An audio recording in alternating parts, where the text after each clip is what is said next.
ગુજરાતમાં દારૂબંધીના કડક અમલ વચ્ચે બુટલેગરો દ્વારા દરિયાઈ માર્ગે દારૂ ઘુસાડવાના પ્રયત્નને અમરેલી જિલ્લાના જાફરાબાદ મરીન પોલીસે નિષ્ફળ બનાવ્યો છે. બાતમીના આધારે કરવામાં આવેલી રાત્રિ પેટ્રોલિંગ દરમિયાન મરીન પોલીસે વિદેશી દારૂનો મોટો જથ્થો ઝડપી પાડ્યો છે. જાફરાબાદ મરીન પોલીસ સ્ટેશનના પીઆઈ એમબી ગોહિલના માર્ગદર્શન હેઠળ પોલીસ ટીમ રાત્રે પેટ્રોલિંગમાં હતી ત્યારે ચોક્કસ માહિતી મળી હતી કે જાફરાબાદના ધારાબંદર ગામ નજીક આવેલા ડંકા લેન્ડિંગ પોઈન્ટ વિસ્તારમાં બોટ મારફતે વિદેશી દારૂ ઉતારી તેની હેરાફેરી કરવામાં આવી રહી છે. જેના આધારે પોલીસે તાત્કાલિક દરોડો પાડતા બુટલેગરોમાં ફફડાટ ફેલાયો હતો. રાત્રિના અંધારાનો લાભ લઈ બુટલેગરો અને વાહન ચાલક ફરાર થઈ ગયા હતા, પરંતુ પોલીસે સ્થળ પરથી મોટો દારૂનો જથ્થો જપ્ત કર્યો છે.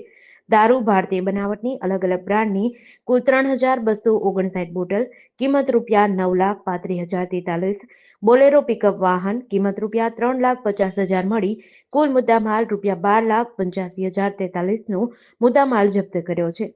આ ઘટનાથી સ્પષ્ટ થાય છે કે બુટલેગરો હવે જમીન માર્ગને બદલે દરિયાઈ માર્ગનો ઉપયોગ કરી દારૂની હેરાફેરી કરવાનો પ્રયાસ કરી રહ્યા છે.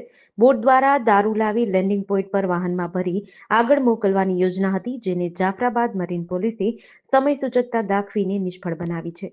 જીડીસી ન્યૂઝ સાથે મૌલિક દોશી, અમરેલી.